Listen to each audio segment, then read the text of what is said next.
Podcast world, what's up? Chad Belding back at you. Another episode of This Life Ain't For Everybody. Thank you all so much for listening to the podcast, subscribing to it, telling your friends and family, leaving us ratings and reviews. We're excited about today's episode. You all know that I am a combat sports freak, even though I don't know how to fight. You all know that I wish I would have been a wrestler. I've always been envious of wrestling. When I say wrestling, I don't, even though I have a lot of respect for the WWE and professional wrestlers, if you will, I've just always been infatuated with folkstyle wrestling, college wrestling, freestyle wrestling, Greco-Roman wrestling. And today we have what I consider, I've watched this man's career from the outside looking in for 5 years. I've talked to many wrestlers that hold this guy at the top of their ladder of the one that I hear the most is the best offensive wrestler, the best scoring machine of all time. David Taylor, the Magic Man, welcome. Thank you, Chad. What's going on, man? Just living life right now in this crazy world of quarantine and being in isolation. But I'm obviously thankful to be here.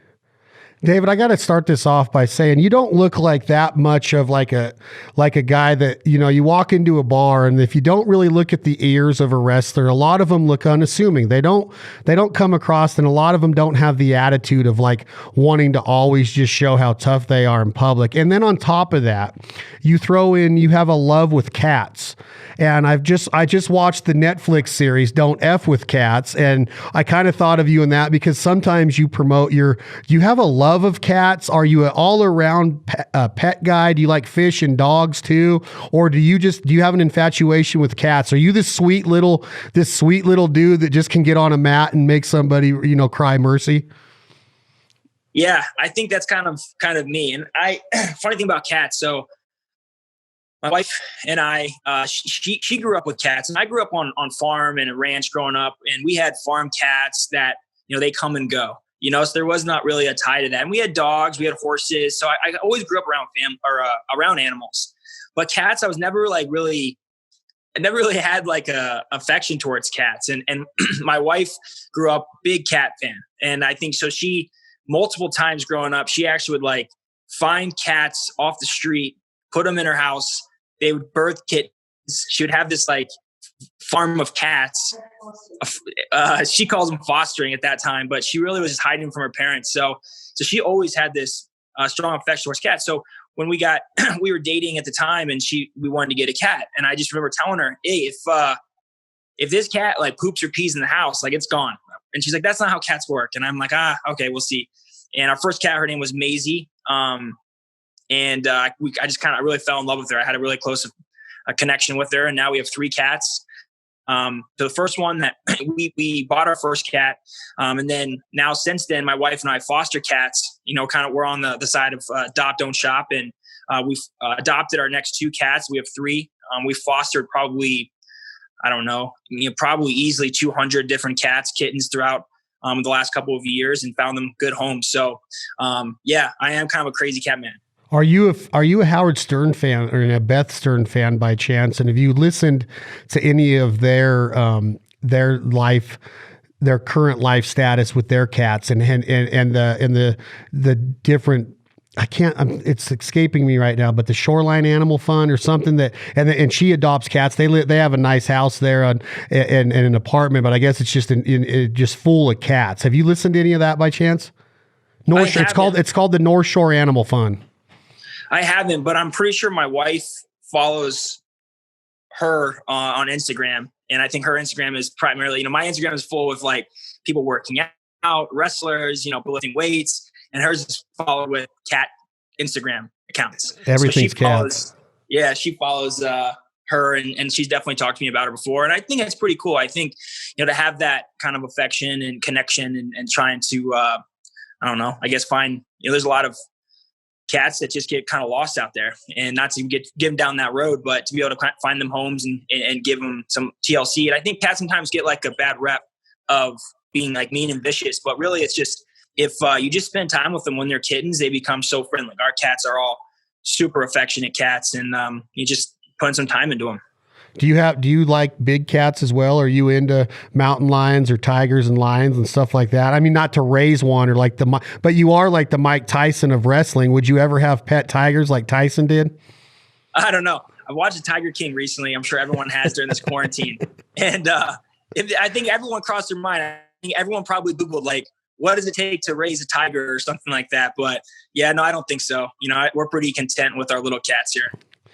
So like I told you, I'm infatuated with wrestling. I wish I would have been a wrestler. I'm not saying that I could have been, because I understand how hard it is and the discipline and the overall encompassing approach that you have to achieve success. Not to say that you couldn't go into a wrestling room and learn a lot of life's lessons, because I've had a lot of good friends that were brought up that I've met through my hunting network or through my athletic network or whatever that have a wrestling background. And I see a lot of the same traits in them.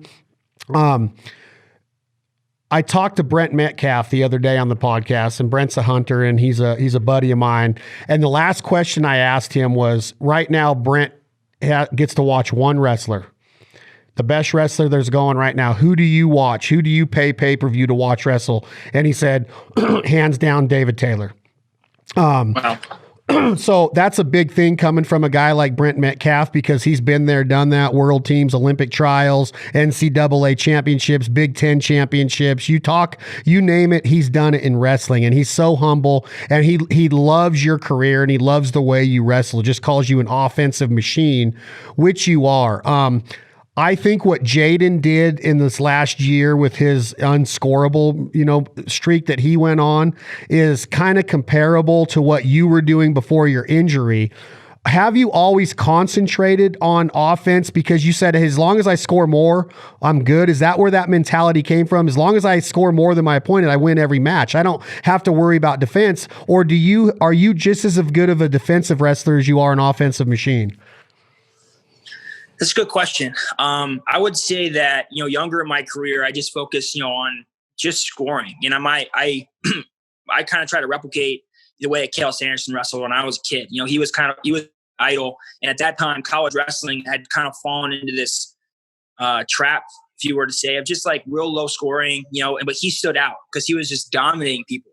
And I think that really put in perspective for me as a young kid, traveling around, going to all the national tournaments, that you don't have to just win by 1 point. If you can win by more, go win by more. And there's going to come a time when you're going to have to win a close match. But if you can score and be comfortable in a lot of situations, then do that. And my dad constantly encouraged me to do that. When I was going to tournaments, talked about before, we lived an hour and a half away from where I practiced. So we would travel 2-3 days a week. And really my practice was on the weekends. We would get in the car, we go to tournaments. I'd wrestle 2 age groups, 2 brackets. My dad was constantly challenging me, exhibitions against bigger guys. And it was practice. It was, hey, let's go out and get 5 different takedowns before you can pin this guy. Let's do this. And and that was kind of how I developed a really wide technical, just confidence in a lot of areas. And I think when I was young, I remember just people saying, hey, this kid has more technique than most high school kids. And I lived in Wyoming, so it's relative, obviously, to like that as you move further in your career. And I think I hit this point when I was young, when I was trying to be successful by just pinning people. And in the matches when I wasn't pinning people, I was getting really frustrated. I would cry on the mat, and I think because I wanted to be successful, and that was kind of the path that I had. And I would, even back then, I would be losing matches and I could pin people. And my dad kind of saw that track. We're talking, 8 years old. And he's like, we're not doing that. You're not gonna have that type of attitude. We're going to change, kind of like your perspective. And I was just motivated by that. So when you're growing up, and I was always motivated to be the best. And the tournaments, like outstanding wrestler tournaments, were always classified as most pins in least amount of time. So, you want to win the tournament first, right? But if you want to be outstanding wrestler in your age division, 8 and under, 10 and under, 12 and under, is whoever had the most pins in least amount of time. But I realized that, a fall and a technical fall are the same. So I could go out and get 5 tech falls, really easier than some guy could get 5 pins. And I would get a pin here and there. And I think I developed that where I started winning many more outstanding wrestlers, because I would go through and I'd have 5 tech falls in a tournament. And I realized I had this comfortability to score from a lot of positions. as a young kid, I never really had to tap into defense because I didn't really think of it. I didn't think of, hey, I'm going to go out and try and win this match. I'm going to try and score as many points as I possibly can. I really, I continue to keep that momentum. And very few times really in my entire career did I have to focus on winning by a point or, being defensive and trying to defend. I just wasn't really put in that situation because of the way that I approached the sport. I wasn't trying to go out and just get one takedown.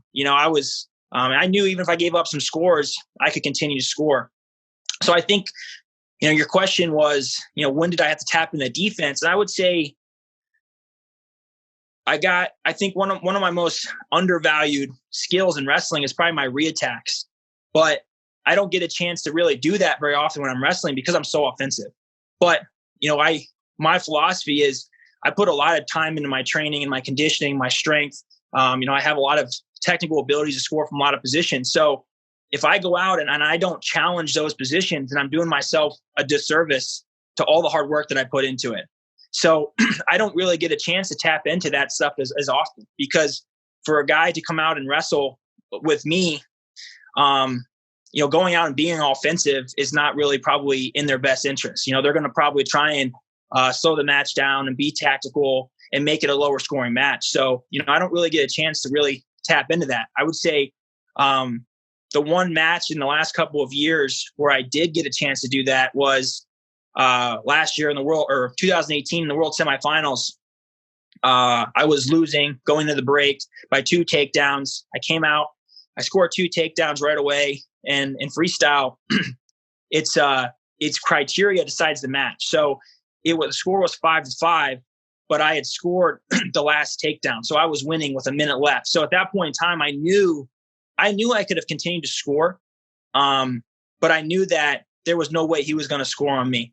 And I just was able to hold position. He shot with 10 seconds left. I down blocked. I reattacked, took him down, ended up winning 7-5.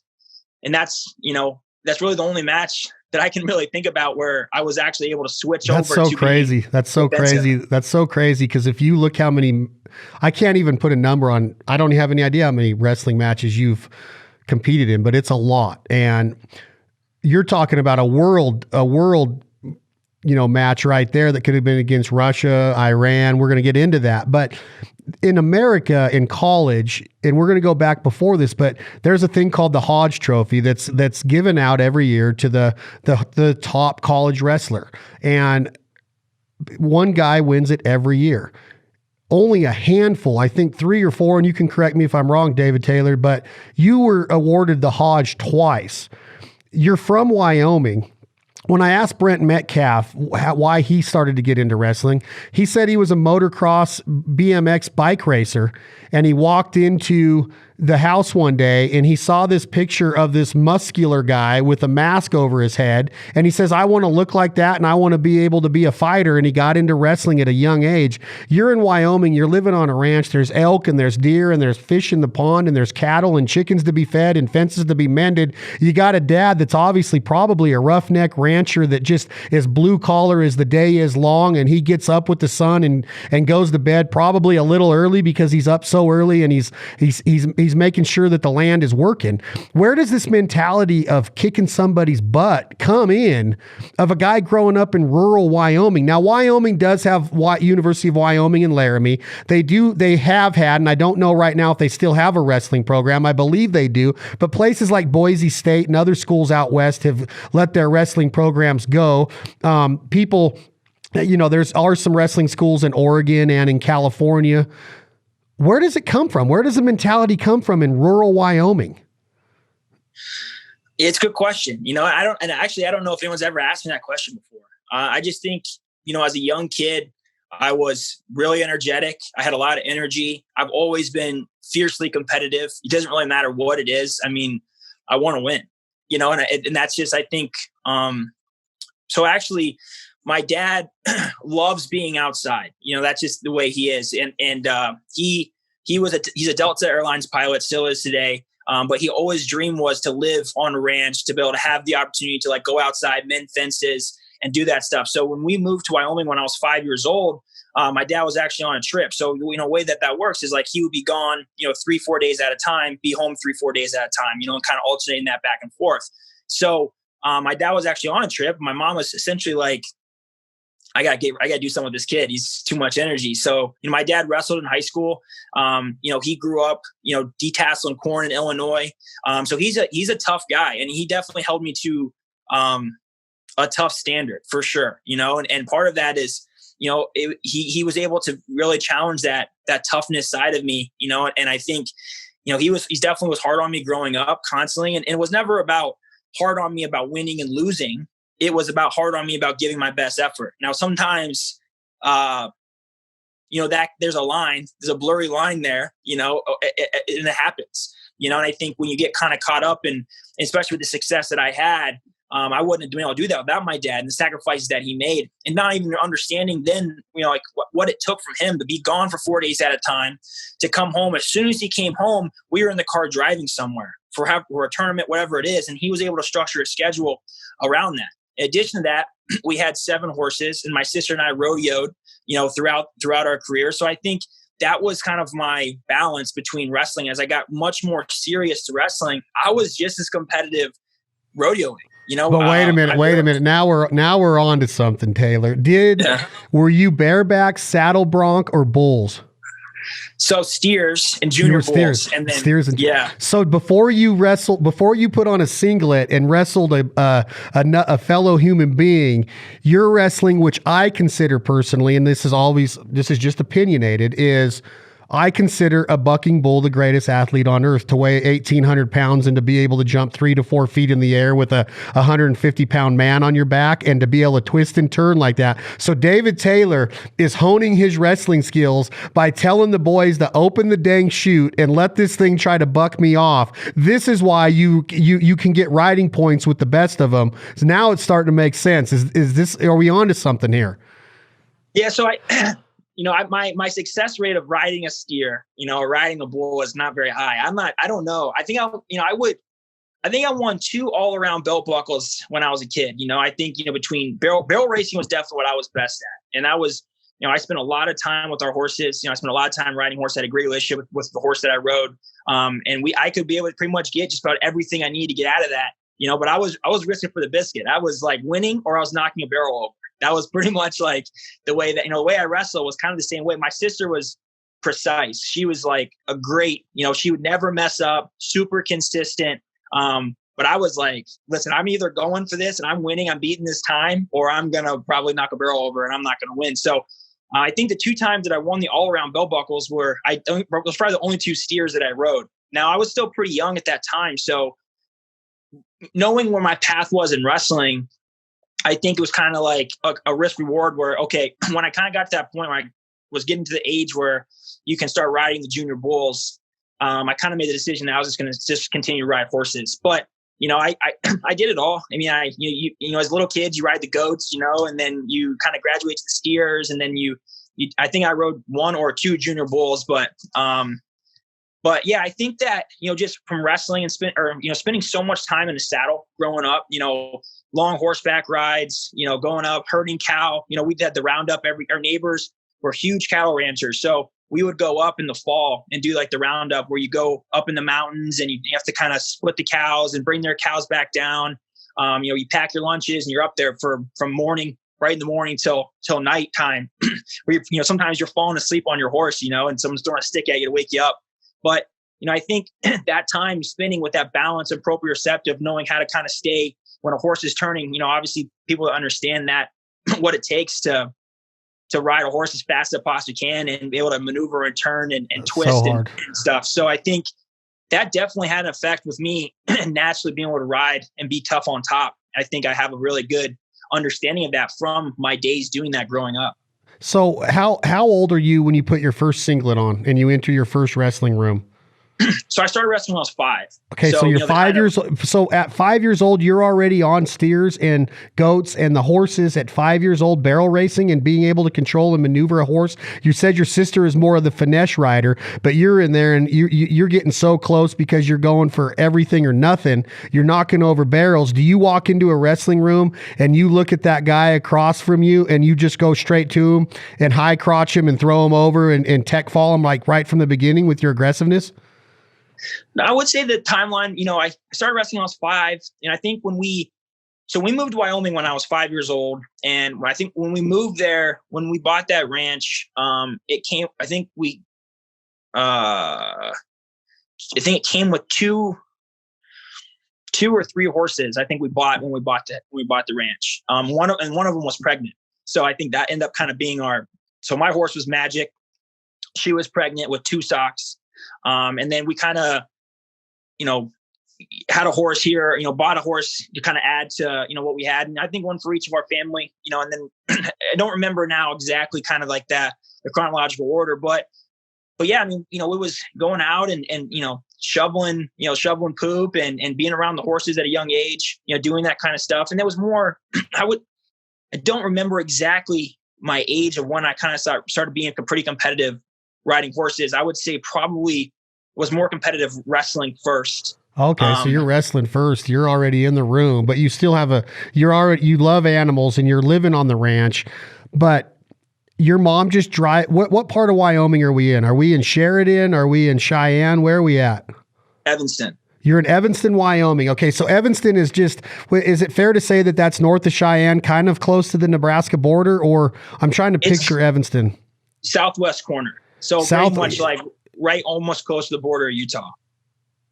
Okay, Colorado, Utah. Okay. Now I'm getting my bearings. So your mom just drives you into town when your dad's on a road trip, and she says, "I'm going to put you into a wrestling room." Yeah. So we lived, I think we lived 20 miles out of town. So I remember, getting up in the morning, jumping on the bus, going to school. But it was really, she saw an ad in the paper for the Red Devil Wrestling Club, and she said, "Hey, Dave," my dad's name's Dave as well. "Hey, I want to put Dave in wrestling." My dad was excited. He, like I mentioned before, he wrestled in high school. So, I think he's probably like, "Yeah, it sounds like a pretty good thing." And I was horrible. Like my first year wrestling, I was not good. And I don't really have many memories of it. I kind of remember the wrestling room. I do remember the tournaments. I remember going there and I wasn't winning anything. So you weren't you weren't a prodigy. Not at that point in time, no. And your mom got you into wrestling, which I would say probably 99% of the wrestlers out there were brought to wrestling from their dad. And now you're this cowboy mom living in, I don't know if she's a cowgirl, but she's living on a ranch in Wyoming, and she gets David Taylor, arguably the best wrestler of all time, up there with the John Smiths and the Gables and the Kel Sandersons, who's your hero or your inspiration.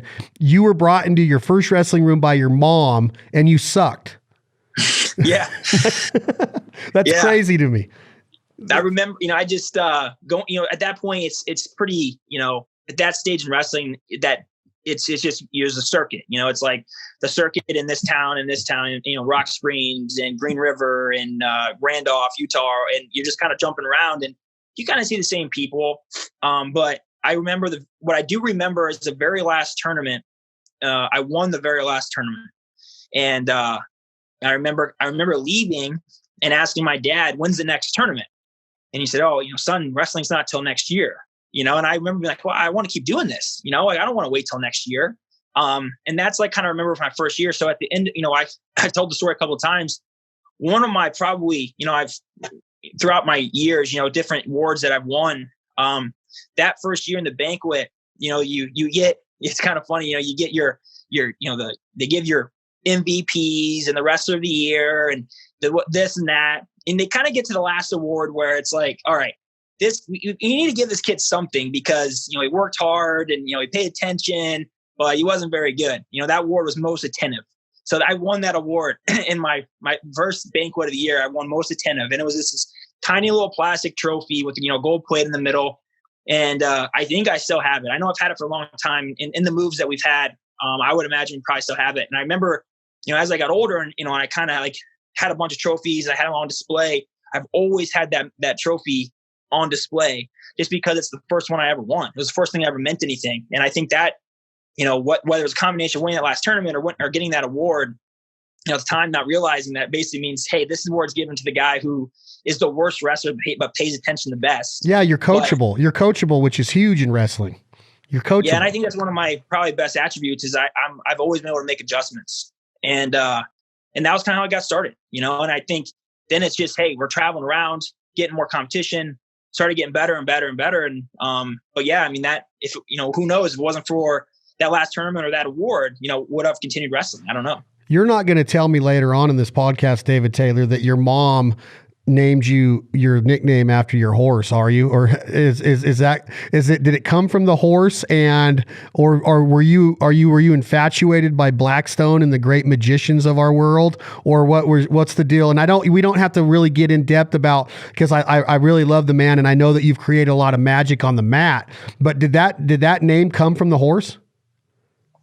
No, it didn't. I think, a lot of people don't even really know, like, at this, it's funny, people look back and they wouldn't think that I rode horses and did that kind of stuff, and I think as I've separated from that, obviously, wrestling has become primary in my life, but I think the Magic Man nickname just came from the way that I wrestled. It's just, I think sometimes when I do, when you're wrestling, there's always, you kind of mentioned at the very beginning, like there's the wrestlers that are good and they got black eyes and cut lips and stitches and bloody noses, and I just never was a guy that had that. I always kind of had an awareness of how to score. And I would say that I wrestle really hard. I wrestle very competitively. I'm not a guy who is trying to out slick people by any means, but I have a good understanding of the technical aspect of wrestling. So when I score, sometimes to people it is perceived as it looks easy. Now there's a lot of hard work that goes into that. And I think that's where the Magic Man name really came from. It was just as I was wrestling. Who said it first? Do you know? I remember the first time I remember it was this guy did a documentary on me my senior year in high school, and it's on YouTube still. And it's a pretty good documentary, and it's called Magic Man of the Mat. And that's kind of what I remember when Magic Man kind of got associated with me. It was really kind of as I graduated high school and I started college. And then when I made my Twitter handle in college, it was Magic Man _PSU. And that was when I was a freshman. And I think that's kind of when that association. I'm writing this down. Magic Man of the Mat. Yeah. I'm watching it, dude. I think I remember you saying, did you post it on Flow later on? Did they promote it at one time? Flow did a separate one that was pretty good. And they may have promoted it, and I don't really remember, but yeah, it was good. It was kind of the first kind of really, Flow wrestling was just getting started. When I remember the first time Martin Florini put a camera in my face was right after, I'd won in Fargo, and I was disappointed with my performance, even though I had won. And he was asking me these questions, and I was like, who is this guy? And why is he asking me these questions that just don't make any sense? And that was kind of the beginning of Flow wrestling. So, I think around that time, that was when kind of media became more prominent, and it kind of, my era, of wrestling was when, really what grew kind of that platform. So, but yeah, I mean, it's pretty cool. Not many people have nicknames that stick. A lot of times they're forced or something. And for me, it's, as many people call me David Taylor. It's just such a name that you have to live up to this hype, dude. This isn't something to where somebody's calling you, David the Cowboy Taylor because you're from Wyoming, right? Or that you rode a horse, or that you know what buckles are. Right. You know how to work a pair of spurs, but nobody really knows that. When they call you Magic Man, they're not expecting you to pull a rabbit out of your what, or do a trick for them with a deck of cards. You got to live up to this name. Like, you create magic on the mat. That's why I wanted to talk to you, because every time I watch one of your matches, one of my good friends is, he just retired from refereeing in NCAA Division I and Division II. His full-time job is he works director of media for our ammunition partner, Federal Premium, and his name's Brian Kelvington, and he's a big fan of yours. So I'll be on the phone with him for an hour talking about just your offense, or, talking about what would happen if you wrestled Jordan right now at this stage in your life again, or what if you wrestled Dake and what would happen in that. And so we're always, and I know none of these guys. I just am infatuated with how the pure splendor of what you guys do in the mat, and how it's like the foundation of all my favorite MMA fighters. At 2:00 today, Randy Couture's coming on, and I'm going to talk to him about you, because I know he wrestled at Oklahoma State, and he was a coach in Oregon. He knows John Smith. He knows who you are. Liddell's coming on Friday, and last week Chad Mendez was on. Chad Mendez, who is a big UFC guy and wrestler. And they always mention David Taylor. So you got to live up to this name of this like machine that goes in there and makes it. You just said it. It looks easy. It literally looks easy. So like the injury, like pissed everybody off because they're like, oh man, I want to watch David Taylor wrestle, and you're out for, over about a year, right? Yep. And we're going to get into that injury later on in the podcast, but I just kind of want to know, like, this is one of those things to where you don't ask for the nickname. You're given the nickname by a guy that does a documentary on you after a match in Fargo that you're not even satisfied with. But then from there on, I kind of want to try to get into, like, where does this offensive splendor come from? Like, is it when you're 12? Is it going into middle school? Is it when you get into high school and you don't lose a match? I want to learn, like, were you that much of a badass, your whole junior career before you sign your letter of intent? And I'm really excited to talk about the day you get to, you're recruited by who was kind of, I don't know, is Kel there at the time? Is he the head coach when you get recruited? Yeah. So he was the head coach at Iowa State. Okay. I committed to Iowa State as a junior. And then when he took the job, May, my senior year, at Penn State, then I was able to follow him to Penn State. So I want to get into that whole part. So when you're coming up, you in high school, you've been wrestling. When you come into high school, you're probably right around 15 years old. So by the time you're a freshman in high school, David, you got about 9 or 10 years under your belt as actual organized wrestling? Yeah, I'd say so. Yeah, I mean, I started wrestling when I was 5 years old. So, it seems like so long ago. It's crazy when you're growing up. Like, you think like the next thing. I mean, you're in junior high, like high school is the next thing. When you're in high school, college is the next thing. And it's at that time in your life, it seems like everything. And when you look back, it just seems like such a small blip on the radar. But yeah, I mean, I think one of the biggest things that I remember, I got into high school was I was undersized. So I'd had a lot of success, but I only weighed 90 pounds, 95 pounds that summer going into my freshman year, and 103 pounds. Right now, it's kind of a hot topic in wrestling is the weight classes. And a lot of people have a hard time filling weight classes. And they've already eliminated 103. It's moved to 106. And they're talking about eliminating 106 and moving the weight up again. And looking back on my career, if they would have done that, I would have struggled. I didn't even weigh 100 pounds my freshman year. And I think, I had that, you call it the wrestler's red shirt, when you get held back as an eighth grader. And it was really important to me to do it the right way. And and that was the way I thought. Now, I'm not saying it's the right way or the wrong way. Just for me, where I was in my career, I felt like I needed to go to high school and I needed to kind of move on to that next level. And being undersized was definitely posed some challenges. Guys, people look at me now and, I'm 6 foot, 200 pounds, but there for a long time in my life, I was baby faced. I was so small. I was so undersized for so much of my career, which is kind of crazy to look back on. Did you have issues with getting picked on being that small, or did you already have the reputation that you might mop somebody up if they mess with you? I was always making sure I was around big people when I was talking trash, Were you a shit talker? You don't come across as a smack talker. Sometimes when I was a little kid, but I was always when I had someone big with me, but I think ultimately, yeah, I mean, I was small, I remember, going to like social things and people would be like, oh, he's so cute. I'm like, no, that's not what I am, but, no, it was good. I mean, but yeah, I was young. And I looked young, I matured really late. I mean, I didn't even have armpit hair, until I was pretty much out of high school. I didn't grow facial hair until I was out of college. So, I mean, it's just, yeah, I mean, it's just part of it. It's part of the adversity, I think, having to grow up.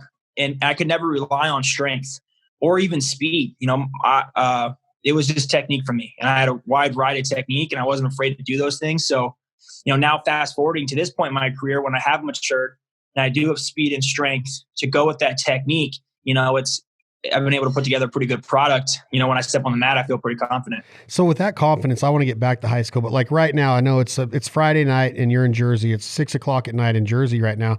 You have training tomorrow, but the quarantine's going on, right? There's no matches coming up for a minute. Hello, Kat. Right. There's no matches coming up for a minute. The Olympics they're going to be postponed until next year, right? Correct. Will you be in another competitive match in this calendar year, you think?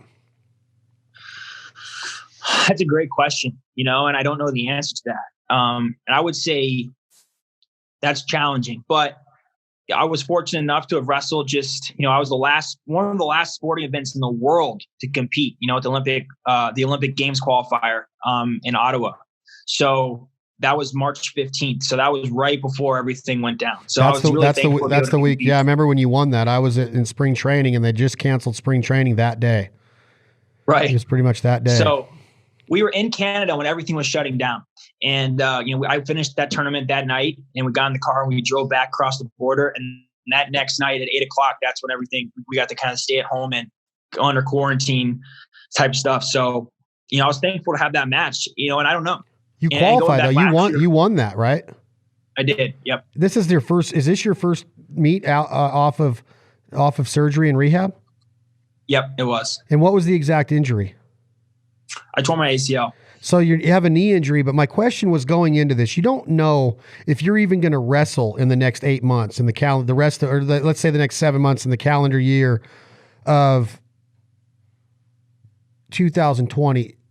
Will you have a cocktail tonight? Do you drink? Do you party? You're a young man. You're 29 years old. Do you go out and get torn up, or do you always have to be this mindset that you are an Olympian, you are a prodigy, you are a world-class wrestler? Can you go out and get torn up with your friends? I don't even know if you drink, but can you go out and party and stay up late and get rambunctious and play board games all night with your wife and a couple friends? Obviously, when the quarantine's not on, but will you guys sit around and drink a bottle of wine tonight and wake up feeling a little bit groggy, but still get through the workout tomorrow? Are you a human being, David? Do you have fun, or are you just so focused on kicking people's ass on the mat that you don't you don't get to enjoy those parts of life?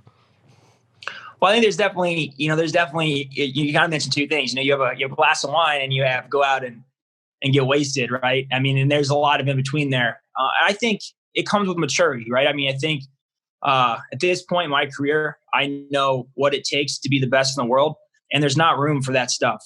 There isn't, and I believe that, that 1% more that I have in my opponents, there's a reason that I have that. I live a clean lifestyle. I have a clean diet. I adhere to everything. I do all the right things for the most part. But at this level, everybody does those things. So, I think it comes, I think everyone can prioritize things differently. I have a lot on my plate when it comes to, in addition to competing and training, being a husband, I have a couple of businesses that I'm taking care of. So I think for me, that's just not important to me. Having a glass of wine at night, yeah, having a glass of wine at dinner, sure. But I don't really enjoy, waking up and not feeling good. I don't want to wake up and suffer through the next day or have a tough workout, because the reality is it's not just affecting that day. It's affecting that day, which leads to the next day. And that just isn't something that I'm interested in right now at this point in my career. So that's a great point. So this point in your career is one thing, right? But what about when you reach that stage of you've done it all? You've almost done it all already, which it's been an amazing career, but you're still in the prime. I don't even know if you're in your prime yet. Like, you probably are just entering it, but will you go out and enjoy those type of things when you don't have a match? Do you have the mentality to enjoy going out and partying once in a while, or it just doesn't interest you right now? When you were in high school, would you cut loose once in a while? I know you're a world-class athlete, but on the other side of it, will you get there to where you'll be able to go out and enjoy that? Because my point, David Taylor, is now you're making the sacrifices. You do have to be geared and focused and above world opponents from Iran and Russia at any given time that you're going to go wrestle. But do you think that when it's all said and done and David Taylor hangs it up and he's just a businessman and he's just a husband and a father, that you'll be able to go out with a couple different friends and tear it up once in a while? I think there's a time and place for those things. I think, I don't have a problem, not against that stuff. I think for me at this point in my career, you talk about, each level. We talked, kind of mentioned that a little bit ago. At the youth level, what separates, the best kids from the rest of the pack? At the high school level, what separates the best kids from the rest of the pack? The college level, that pool becomes less and less and less. And everyone at that point is skilled and has the ability to be the best. But it's a matter of, I think, the mentality, and I think that stuff adds up over time. I think there was a point earlier in my life, when I was in college, and sure, you get distracted. You feel like, for whatever it is, you're a young kid, and you think you can just handle whatever it is. But I quickly realized that, not that I was ever a kid that went out and, party all the time by any means, but you start thinking, well, what can I eliminate? What can I do that can help me get the edge over my opponents? And that's just one that for me, this isn't necessary. Do I, again, so I just think there's time and place, when I won the world championships. Yeah. I mean, I had a great, that night was a fun night. I went out, my family was here, and I was in Budapest, and that was fun. But, it's just that when that stuff, lifestyles are addictive. I think that's the biggest thing. And I think for us at our level, there's something that's probably wired a little different, to be the best. And I think you typically, I want to be successful, and you don't want to really bring things in your life that can steer you in wrong directions. David, I'm reading up on the World Championship from 2018 in Budapest, and you win the gold medal. You're a world champion. How many wrestlers from America have won this same accolade of a world champion? How many of them can say, I know, can Kale? Yeah, Kale's an Olympic champion. So, but is that different than a world champion? I know that you, because you're not an Olympic champion yet, correct? No, I'm not. Yet. Soon to be, and I'm not just taking it for granted. I'm a big fan. I know that that's what's going to happen. Who are they? Who are the world champions that I know? Is Kyle Snyder a world champion? Yes. Yep. So, I mean, current world champions, Kyle Snyder, Jordan Burroughs, Jaden Cox, Kyle Dake, myself. Those are all legends already that you just named. And those are, I think, the current men's world champion. I mean, it's a tough accolade. Actually, last year I was so typically in the United States, when we've had our most success are guys that pretty much graduate college, and it's like right on the scene, before international competition has had a chance to kind of scout them. And usually that first world championships is a lot of times in the United States, in history speaking, has been the best world championship performance. Guys will come in that first time and win, and then whether they can, maybe a guy like Jordan Burroughs who can win a bunch in a row, or some win early, like Kale won. I think he was 24 when he won the Olympics, and then he retired. So a lot of times guys win early. And I think the trend is changing, and I think there's more financial support, like for me, in the apparel company that supports me, Scrap Life, right? And there's more people like that in the sport. They're supporting us so we can wrestle longer.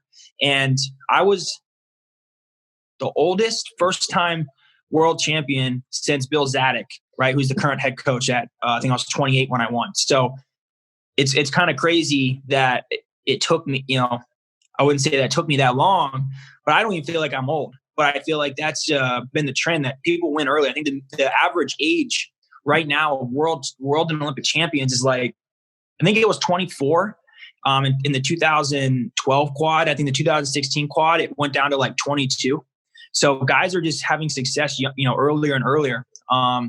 But yeah, I mean, so current world champions, I mean, well, how old? What's Snyder? 23, 24? He's just out of college, right? Yeah, I think 24. But Jordan's older than that. So Jordan's 30, I think 30, 31. He's a year or 2 years older than me. I'm 29. So I think Jordan's 31. So he won a world championship before this last one? Who did? Did Jordan win a world championship before this last one? Yeah, Jordan won his first young. He won his first year out of college. So he won, I think he's won 5 world and Olympic total. So he won, I think, his first one in 2011. So I mean, yeah, I mean, he's been one of the few that's been able to do it for a long period of time. And I think he was, he's kind of been helping, kind of set that foundation that you can wrestle young and you continue to win. It hasn't really happened in the United States for a while. So, I mean, he's held off some pretty dang good wrestlers in the United States as well during that time. So, we have a really tough team right now in the United States. We have a lot of really tough depth. We have multiple world and Olympic champions in the same weight class this year that will be wrestling to make the Olympic team. So, definitely trending in the right direction. And I mean, it's just tough to make a world team in the United States right now as it is to win a world championship. Wait, say what you just said. Say what you just said, David. I'm sorry. You said that there's several people, you said there's good depth, but there's several people in the same weight division that you'll be trying to make the Olympic team at? So we have 10 weight classes for the world championships. And then that will shrink to 6 for the Olympic games. So we lose 4 weight classes. So 4 weight classes are going to consolidate to 10 will consolidate to 6. So yeah, they'll be in the same weight class. There'll be world and Olympic champions, multiple in one weight class, trying to make one spot. So there'll be world and Olympic champions that won't make the team in 2021 for the Olympic Games. So I mean, our depth is pretty unbelievable. I think I've been in 2 different weight classes like that, and when I was at 74 kilos, so Jordan Burroughs, Kyle Dake, and myself were all in the same weight class. All 3 are world champions. And in 2016, Jaden Cox, myself, and Kyle Dake were all in the same weight class. They're all world champions. So we've now spread out, across 4 weight classes. Jordan's at 74, Kyle's at 79. I'm at 86. Jaden Cox is at 92, and Kyle Snyder's at 97 kilos. And that's been the lineup, for the last couple of years for the United States. So we've had a really good team. In terms of 10 weight classes, I think our upper weights are, we match up with every country in the world in those upper weights. So, but now we're going to consolidate to just 3 weight classes. So 74 kilos is an Olympic weight class, 86 kilos is an Olympic weight class, and 97. So 79 kilos and 92 kilos, we'll have to choose. So does Jaden come down to you, or is he wrestling Snyder? So he's decided he's going up. So Kyle Dake he's going 74 kilos, and Jaden Cox is going 97 kilos. So where's in Burroughs and you are going to be at 86? Burroughs and Kyle Dake will be in the same weight class, and Jaden Cox and Kyle Snyder will be in the same weight class. And where does that? And you're where? I'm in the middle. I'm at 86 kilos. With nobody else messing with you. There's still a lot of. At 86 kilos is a lot of young up and coming guys. Guys are just out of college that are really talented wrestlers. So. But I don't understand that. I don't understand that, David. Like, why will one of them come after you? Why have they decided to go that way? Is there a reason? Does the coach say this is the best strategy? Does the Olympic coach say, hey, for the best strategy for our team, we want to keep Taylor here by himself because he's our best chance to win Olympic gold? No, I mean, it's individual. I mean, everyone has to make their own decision. I think it's tough because the weight classes are such big gaps. So, from weight class perspective, it's 163 pounds, 189 pounds, and then 213 pounds. So you just have to make, guys have to make choices. Are they more competitive going up or going down? In addition to that, our weigh-ins now are 2 hours before. So, it's a challenging thing, and it's for the Olympic Games, and guys are going to have to make sacrifices. I'm fortunate enough that the weight class I wrestle is an Olympic weight class, so it stays the same all the time.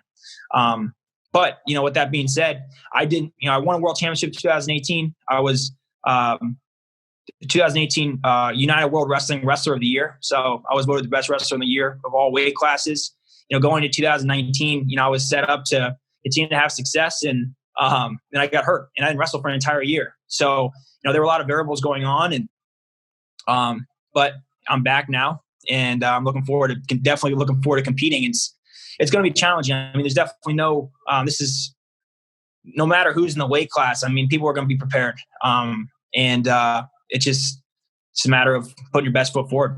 When you were in Ottawa, Taylor, was there any apprehension for you to really shoot and to really develop leverage off of your knees and your legs, your quadriceps, your hams, everything that's going into that area, that, the muscle to protect those tendons in your knees?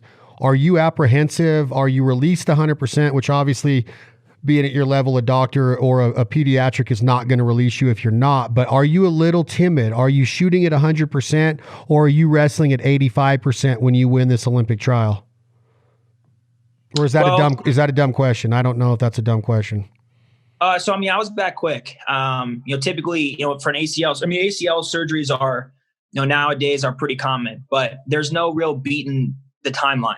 I mean, it's a 12 to 24 month process. I think, guys that are can be back in 12 months, but, to put in perspective, Klay Thompson tore his ACL last year. He's a basketball player for the Golden State Warriors. And, he probably, I imagine what could have been back this year for the season. And they announced that he wasn't coming back, and they wanted him to, make sure he got his full time to come back. So everyone's different. I tore mine last year in May 5th, actually, getting ready in an exhibition match for Beat the Streets, and a match that didn't mean anything, unfortunately. But And I was back 11 months after that. I was competing at that level where I hadn't missed a beat. I was as good as I was. I was better than I was in that competition than I was when I was injured. So I made the most of that time. I think, genetics play a factor in that. Your team plays a factor in that. Your discipline. You talked about just a minute ago, it's like I could have made a choice during that time to party, to let my body, to get, feel sorry for myself. But, I knew I had 11 months to be back to qualify the weight class. I had, it was 10 months. I had 10 months to be back, 11 months to be back to the Olympic trials.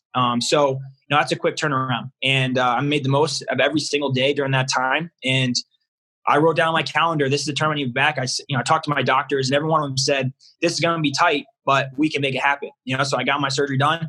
And, they're definitely adversity. I actually had to have a second surgery in October just to clear out some scar tissue. I had this weird thing called a cyclops lesion, which forms in a really low percentage of knee surgeries, where basically you just get this like bloody mass that builds up, and there's no one really knows why that happened. So I got to a point where I was getting better, and then I kind of took a big step backwards, and then I got that removed. And once that happened, it was kind of pedal to metal and get going. And I got back on the mat in December, and within 6 weeks of being back on the mat, I felt like I could compete. And I think that timeline was a perfect timeline for me. I think before that, I don't know if I would have been my best, because it was crazy. You get to that point where like every day you're better. It's like you look back, 1 week prior to where you were, you're light years ahead. 2 weeks, a month is like 5 years of what it feels like. So, going through that process and putting the time, now it's just, I was ready to go. I believe I was going to make the team. I believe I was going to be Olympic champion this year. But now having another year to continue to mature physically, and for my body to continue to heal and build that strength, it's just going to continue to put me in a good position moving forward. But, what I learned is no matter how you feel or, what it is, you can't take anything for granted. I think during that time, what I realized more than anything is how much I love to compete. When I get a chance to get back on the mat, obviously I'm going to look forward to that. And I want to talk about you mainly, but I want you to talk to me about this team and how special it is. What makes Kyle Dake a 4-time national champion? What makes him special in your eyes as a teammate, as a fellow champion, world class you are? There's no doubt about it. What makes him special through David Taylor's eyes? Kyle and I have had a long relationship. We've been wrestling. We're the same age. We've been wrestling in pretty much everything since we were kids. I pretty much kicked his butt when we were younger. We trained together. His family, he lived in New York. And his family lived in Ohio. So when I went to junior high, I moved to Ohio when I was in junior high. Went to junior high and high school in Ohio. And when he would visit his family for Thanksgiving, he'd come down, stay with us. We would train. He'd go back home to New York. And I think, during that time, his dad was an All-American in college for Kent State. And I think his dad had a good perspective. He never had Kyle cut weight. I think one time, when he was a junior in high school, he just missed certification. So like if the weight class, I can't remember what it was, 130 pounds, he weighed like 130.1 and couldn't go. So he ended up having to wrestle up to like a weight class or 2 weight classes. So he was always used to like wrestling bigger guys. And you talk about a kid that, had great technique, and he and I are really similar in a kind of our trajectory that we had was, he was really technical, but he didn't really have strength. He's an unbelievable athlete as a kid, but as he got older and he grew into his strength when he got into college, and that paired with his technical ability, he really kind of started to transcend his competition. So, it's been interesting to kind of see that in his career. So we grew up really good friends, and we got into college and we became competitors, and it was definitely, I would say our friendship was definitely put to the test during that time. It was tough. Obviously, I wanted to win. He wanted to win. We were the same weight class my senior year. We wrestled 3 times. All 3 matches were extremely close, and probably it's the biggest actually. So that recently they put out a thing, and it was like the most watched NCAA's wrestling of all time. And our match 2013 was the highest viewed in the history of the NCAAs. And it was just hyped up the entire year. I was a returning national champion, Hodge Trophy winner. He was a 3-time national champion that had gone up a weight class to wrestle me. The storyline was just, obviously it was an intriguing storyline. And, but I think, well, lay out the story for me a little bit more. Why is it taking place this way? As far as like, why are you guys coming together in this NCAA's match that night? Was it destiny, you think, or where is he at and where are you at during this, as far as it being lined up and scheduled this way? So, we were kind of like, basically, as he matured and got into college, he won the national championship as a freshman at Cornell. Won again as a sophomore, and again as a junior. And each year he had gone up a weight class. So he 141, 149, 157. I started my career at 157 as a freshman, and I got second. Then as a sophomore, I went up to 165 pounds and I won. So then he's a year ahead of me. So my junior year, 165 pounds. His senior year, he went up to 165 pounds. And he's at Cornell still. Yeah, he was at Cornell. Yep. And, just stylistically, I was, I'm extremely offensive wrestler, score a lot of points. And Kyle was the exact opposite. He was very defensive. He was a guy, and always has been. He's a guy, pretty much, if he wants to score, he's going to score. He's just one of the guys that has that ability. But he's kind of always chosen to be on the more defensive side. And I think a lot of it had to do with he cut a lot of weight in college, and I think his energy level just wasn't quite where he wanted to be. But so you kind of have this guy. The guy was 3-time national champion. I was a returning Hodge Trophy winner, national champion. Hodge Trophy in wrestling is basically it's the Heisman of wrestling. In terms of the way that we wrestle, you have a guy that basically, Kyle traditionally won by 1 point, and I won by 15. So it was like this matchup of two guys that were really successful but opposites in the way that they wrestle. So it just provided, that was really the storyline. And then obviously us growing up and our friendship, and then him going for his 4th national championship, going up weight class to wrestle me. So we wrestled in the beginning of the year in the All-Star match, which is an exhibition match. It doesn't count, but and we went into double overtime. And he'd wrestled a lot of matches that were 1-point matches. And at that point in my career, I'd wrestled pretty much no matches that were 1-point matches. So I remember actually, in practice, you drill like, it's kind of crazy. You drill your scenarios like, hey, this is overtime. This is double overtime. Here's your whistle start. In practice, I never practiced that. In my mind, I'm like, okay, well, I'm never going to go to double overtime. So, and when it was double overtime practice, I was just treating it as a 30-second go to try and score as many points as I could. Well, we got into double overtime, and I got kind of flustered because I didn't know the rules really of how the riding time worked. So I got panicked, and I whistle started, and I dropped to an ankle, which is not something that I do. He got the escape, and that was how he won. So, won that first match.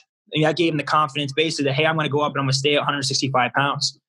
Later that year, we wrestled in the Southern Scuffle, which is a tough collegiate tournament in December. And, I was basically it was a really close match again. I was winning and I had riding time, and they gave him a reversal going out of bounds. And basically I just had to get an escape and I would win. And he rode me out and was able to keep his riding time and won by 1 point. So another really close match. And then going into the NCAA championships, again, same thing, the same trajectory of, I score a lot of points. And actually his senior year, he actually kind of started to score a lot. I think he had maybe 18 pins that year. And we wrestled in the finals. It was the first year that the NCAA had changed up the match order. So they put us as the last match at the end of the night. And I got the first takedown. And honestly, I was just it was a good learning experience for me. I was so hyped up for the match that after that first takedown, I just got exhausted.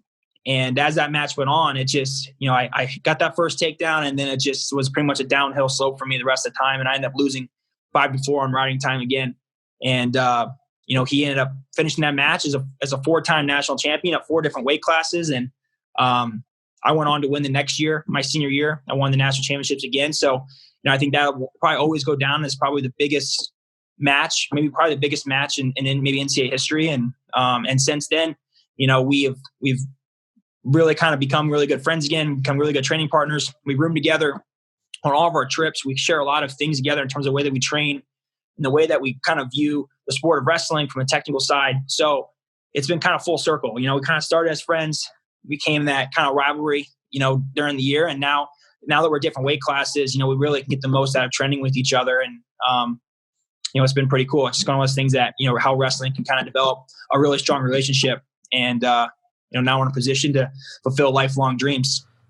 That's so awesome, man. So freaking cool. And tell me the same style lay it out the same style, if you don't mind, about Jordan. You've had matches against Jordan. You've been teammates with Jordan. You've watched his career. Was he University of Nebraska? And Yeah. Jaden was University of Missouri, correct? Yep. Okay, so Jordan, give me an overlay of how you see Jordan through David Taylor's eyes. I think with Jordan is just, he's a fierce competitor. I think that's what, it's interesting. You look back, and I think it's hard for people in wrestling, especially when they're accomplished and credentialed, to say, this is where I learned, or these are the mistakes that I've made, and I don't really have a problem doing that, because, each one of these guys, it's constantly like people want to bring up, like, these guys, Kyle Dake, Jordan Burroughs, and Jaden Cox, because those are I'm one of those guys that every match that I wrestle in is like the most premier match, and it just happens to be that way. And those are the three guys that have been able to beat me in my career. And I think, it's tough. It's tough, as a competitor, you're like, man, I don't want to talk about these matches I've lost. But in each one of those things, I've learned a lot, and you look back and like, well, they were in this area, they were better than me at that time, and I had to improve. They were better than me at this time, and I had to improve. And I think, I'm to where I am now, I wouldn't be without those losses, to those people. Yeah, I think with Jordan, when I came out of school in 2014, I graduated college, and Jordan was a returning world and Olympic champion. He won the worlds in 11, Olympics in 12, worlds again in 13. I think he was a 3-time world champion consecutively. So he was the best pound for pound person on the planet at that time. And when I was a senior in college, I remember, I was better than everyone else in college at that time. And I was training to wrestle Jordan that year. And I wasn't really training, I knew I was what I was training for. I was training to wrestle freestyle and to make that world team. And when I wrestled him at the US Open that year, we wrestled 3 times. We wrestled the US Open and then the finals, best 2 out of 3 finals at the World Team Trials. And all 3 matches were really close. And I think, again, at that time, kind of similar to where I was with Kyle Dake, is they just had so much experience and savvy in wrestling those matches where, Jordan, I think at the time had like a 65 consecutively match win streak in the senior level, which is unheard of. And during that time, he dominated people, but there were matches where he was losing by a takedown or 2 takedowns, and he would come back and win. And he's always had this, we call it in wrestling a sprint, when there's like 20 seconds left and you have to get the takedown or the push out to win. And Jordan that's what he's had better than everyone. Call that clutch gene or whatever you want to call it. He's always had that. He's always been able to get that takedown. And I've always wrestled in my career up until this point. I just pretty much, dominate everybody. I never had close matches. And in the matches that were close, I almost found ways to lose, and I think that's tough to look back and say that, but it is true.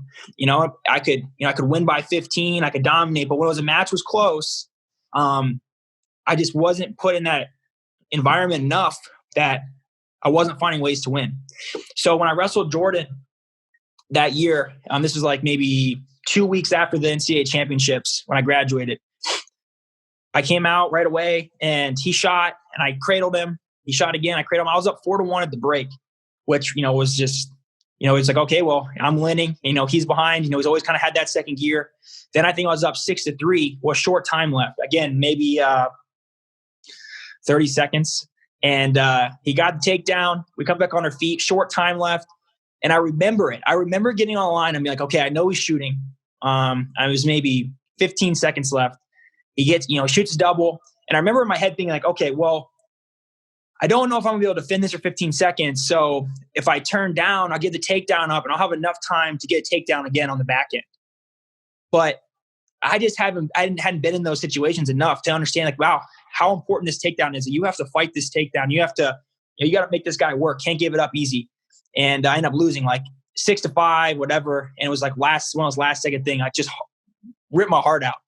And it's like, wow, that's a tough one. You have this guy, the best on the planet, and you have him beat, and you find a way to lose. And I remember just like, that was like what I felt like. So then going into the world team trials, the way it works is, he sat in the finals. I had to make it to him. At the time, we had Andrew Howe in our weight class, who was another really tough guy in the world. I beat Andrew, and I had to wrestle Jordan in the finals. And both matches, same thing. Like, I don't remember matches, but same thing, 6-5, 5-4, really close matches. But I think I had the lead probably in both matches. And just one scenario, one exchange was the difference, where he would be up by 1, I'd be on a takedown, and then he would find a way to get that takedown. Or I'd be winning and he'd get that takedown. And so I didn't make that team. And I remember just being like in a spot where, wow, I have to get better. And, it's funny because it kind of goes back to that we talked about earlier of, the decisions that you make and how it affects your performance. I was a young kid and, winning, just absolutely, doing whatever it took to win wasn't probably number one on my priority list. I was young, I wasn't married at the time. I was like, my wife and I were just dating. You want to like do whatever it is, but Jordan was a guy who was dialed in 100%. Kyle Dick was a guy who was dialed in 100%.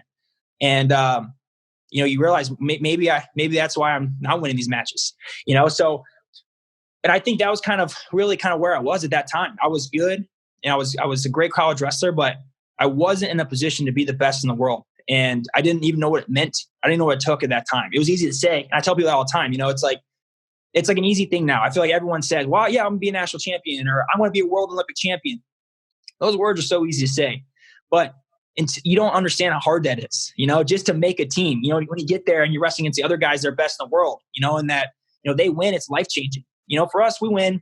It doesn't really change your life. Like there's some prize money to be won, but you come home and you're a world champion, but you're doing it because you want to win and we love it. Those other countries are winning and they're millionaires, they legitimately change their life, so it's like you go from it being college, it's you do it because you love it and it becomes your profession. And if you want to support your family, you have to win. You have to continue to win, and I think when I realized that and I went up a weight class, 86 kilos, that really changed my career. So I think I kind of look back, and if it wasn't for those matches that I wrestled those guys in of coming up short, I don't think I would be where I am now. So long story short about Jordan, what do I see in him is just, he's a guy who he can always find a way to win. I think he's extremely talented, but I think his best attribute is, he's an unbelievable competitor. And, he wills his way to victory, and he's beaten a lot of really good guys in his career consistently over a long period of time, which has been pretty amazing to see that. It's kind of a weird theory that you just put into perspective when you are at a world championship, how it can financially change your competitor's life in these other countries. And it's almost like you're doing it for the pride part of it, of being a United States Olympic wrestler, world champion or Olympic champion. And those guys, it almost seems like there's more on the line for them. If you broke it down, like if I don't win, I don't put food on the table, and they're wrestling a guy that, well, I'm still gonna be able to put food on the table. You know what I'm saying? It's almost like you're beating these guys out of what their livelihood is. It's a different mindset. If you're wrestling for your life, it's almost different than just wrestling for a world title. Does that make sense what I'm saying? Yeah, it's interesting, and I think, people might take that as insensitive. Like, wow, man, there's the big bonus. You win the world championships, it's $50,000. You win the Olympic gold medal, it's $250,000. And those are nice bonuses. I'm not saying they're not, but they don't change your life. Like you're doing it. If you're doing it for the money, you're doing it for the wrong reasons, but I love my job. It's a combination of wrestling and what it's provided. It's provided a lot of opportunities for me, and I love wrestling. I love going in and competing, and I do it because I love to compete. I love to step on the mat and have the opportunity to prove that I'm the best guy in the world. I'm the best guy who steps on the mat consistently day in and day out, and I think that's what I love to do. And people ask me all the time, like, well, when are you going to be done wrestling? Well, when I don't feel that anymore, when I step out there and I don't want to go through that hurt and the pain and, taking those RPMs to red and not letting down for 6 straight minutes, but I love that part of it. And I think, there's lots of opportunities. And again, I think in the United States right now, we're supported by our sponsors. That's where our support comes from. Winning helps, obviously. And if you're not winning, you're not really getting supported. But, if it wasn't for, companies like Scrap Life, and our RTCs, those are the reasons that we can continue to compete for a long period of time. That's the best guys, that's where our income source come from. And then, winning the gold medals is obviously that's a great incentive and it can help. But, it's the companies that are supporting us that are giving us these chances. But ultimately, you can have all the support in the world, but if you're not motivated to be the best, those opportunities, they come and go. So being the competitor that you're describing, and again, the reason that I'm so intrigued by you is because of what you've done, and I love hearing how you've done it. But is there a part of you, David Taylor, that wishes that, with your statement before this about how Dake's going down and Jordan's going up or Cox is going up, is there a part of you that wishes that you had to wrestle one of them to make this Olympic team, knowing what you just told me? I mean, I think, life is about opportunities and making the most of those opportunities, and you can't control what it is. You ultimately, you just got to control what you can when you step out there. So thinking about that kind of stuff isn't going to really do much about anything, and I think you never know. I mean, with another year, guys could change weight classes. I think another year postponement, it changes things. And the reality is there's always someone else that's good. There's always a young kid that's going to go with the same development that I did in 2017. I went from nobody even knew who I was in the world. I showed up to tournaments. I wasn't consistently placing. I wasn't making teams in the United States. I finally made up my mind that I was really tired of being almost, and I really dedicated to what I was doing. And in 2017, I went in one tournament. I beat 4 guys that were, world and Olympic champions consecutively. And then at that point, I realized I can beat everybody. And I can beat everybody the same way I was my entire life. I don't have to win by 1 point. I can dominate these guys. And once I realized that, everything changed. So it doesn't matter who I'm wrestling or where it is, that guy, if they get an opportunity and they can change that mindset, they're as tough as anybody. So by no means is the Olympic trials, it is an earned event. It's the best. I mean, there's no giving. There's no giving. So no matter who's at what weight class, it will be earned every step of the way. Okay, so take the feeling of it. I understand that it needs to be earned, but personally, is there a part of you that wants that would want that to say, I'm going to beat Jordan or I'm going to beat Dake and I'm going to make the team with them in my weight division? Is there any part of you that says that, even though you're a great teammate? Is there any part of you that says that at all when you have the level of competitiveness that you do? I mean, everyone probably at some, everyone wants an opportunity to redeem a loss, that's for sure, but again, those are things that you can't control. I in order to be, to be an Olympic champion, you're the best guy in the world at your weight class. To be a world champion, you're the best guy in the world at your weight class, and everyone's path to get there is going to be different. But there's really nothing outside of that you can control. I understand what you're saying. It's almost like it doesn't matter what weight you're at, or you're on that team, you're the best, and then you're going to go win that gold medal and you're the best in the world. It doesn't matter. Obviously ethics play a role in it, but ethically you're there for the right reason. It's that competitiveness that, hey, I'm the best in the world at this weight division, period. It doesn't matter who I had to wrestle to get it, because even if it's not a Dake or it's not a Taylor that's going to wrestle there could be another guy that comes up and gives you a run for your money that's training right now. Like, you just never know. And just like you showed up at that tournament and beat those 4 world champions in one tournament, it can happen to anybody. Like that guy's it's in boxing too, or MMA. I've heard MMA champions say there's somebody in Russia right now training that's going to knock somebody's head off and be, like the next biggest thing in the heavyweight division someday. You know what I mean? Yeah. And there are, I know for certain that people, there's, it comes, wrestling's in cycles, right? And I think as, as the guys kind of start cycling, get a little bit older, the new guys come in, and I think for me, it's just, people perceive me as being older. I don't feel that way at all. There was a funny comment recently by someone basically saying, it's like he's getting younger, he's getting older. But that's really, I understand what he's saying. As you treat your body better, as you get older and you understand what it takes to be successful, you can sustain that longer than what people think you can. So I know that my best is still in front of me. And I truly believe that it doesn't matter who I step on the mat with. I'll be prepared. I'll be prepared. So it's just a matter of keeping that same mindset, step on the mat, getting the job done, moving forward. Dude, I love the mindset. I love the way that you approach it. I want to do this again, but I want to schedule part 2 of our podcast where we come back, because I want to hear like how you go from, I want the high school years and then I want the Penn State years, because those are exciting years. Those are where these matches happen with Dake. This is a 2-time national champion, a 2-time Hodge Award winner. Like, you're one of, I don't even know how many, is it less than 5 that have done it twice? I don't know. 4. I'm speaking on. Yeah, I think 4. That's amazing, right? You win the Heisman Trophy award for wrestling at the highest level of wrestling there is in college, in folk style wrestling. You win it twice. And then you just told me that in 2017 that nobody knows who you are, and you're a 2-time Hodge Award winner with 2 NCAA titles and multiple, just tons of victories, right?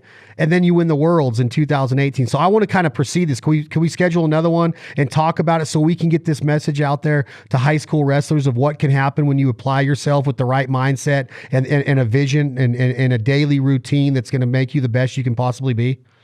For sure. I love it, dude. David Taylor, you freaking stud. I almost feel like, the Italians, you hear like when they watch Rocky, they come out of the theater and they're ready to box, you hear that like, it's fight night, and you think that you're a fighter because you watch it. I feel like coming through the screen and tying up with you a little bit and just seeing if I could get you down first takedown wins on a Friday night. Can we try that sometime? I traditionally give up the first takedown, so you actually have a pretty good probability of taking me down. So, but the problem is people get that first takedown, but then they realize that for the next 5 minutes and 50 seconds, I'm coming, and then that's the anxiety they got to deal with. Dude, I love it. Let's do it again. That's David Taylor. This Life Ain't For Everybody. We're coming back with another episode with this freaking beast. He's one of the best wrestlers of all time in American history. He's my favorite wrestler to watch in today and age, and that's saying a lot, because just like David Taylor said himself, there is some absolute badasses on the Olympic team, the world team for United States of America. We should be privileged as a country to have what we have to watch with our Olympic team right now. If you're not paying attention to David Taylor and Jordan Burroughs and Jaden Cox and Kyle Dake and all of these freaking guys that are tearing up the mat, Kyle Snyder. Did I say Dake's name right there? I don't know if I said it. If you're not watching this, start paying attention, because it is an absolute joy to watch. Chad Belding, This Life Ain't For Everybody. Please keep supporting the partners and sponsors that support us. We'll be back with part 2 of David Taylor, the man. Tom, hit that button. This is Leith Lofton. What you gonna do when the money's all gone? Thank you all very much for listening. I'd rather be poor living off in a hole than rich as hell without a soul. Life on earth